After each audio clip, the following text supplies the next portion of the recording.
Suluhu ya Rais Samia sasa ikiwa kumtia Lissu kwenye tundu la sheria na kumshtaki kwa makosa ya uhaini yenye adhabu kali ya kifo kulingana na sheria za Jamhuri ya Muungano wa Tanzania.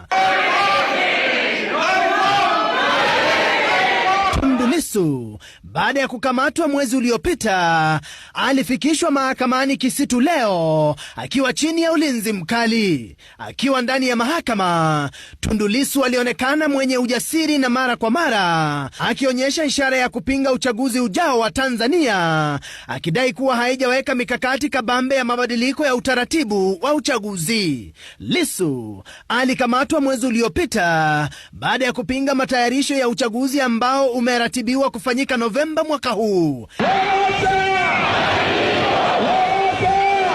Chama cha Chadema kimepigwa marufuku na hakitaruhusiwa kushiriki uchaguzi wa mwaka huu baada ya kudinda kutia saini mkataba wa uchaguzi. Kama mnaweza mkamrudisha Jaji Mkuu Willy Mutunga airport asije kuangalia kesi inaendaje, mmekwisha. Mmekwisha.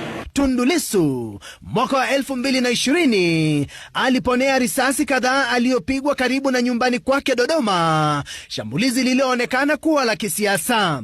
Lissu aliporejea Tanzania baada ya matibabu, alipokelewa kifalme na punde akatangaza kuwa atawania kiti cha urais na yupo tayari kumbwaga rais wa sasa Samia Suluhu Hassan. Stephen Leto, runinga ya Citizen.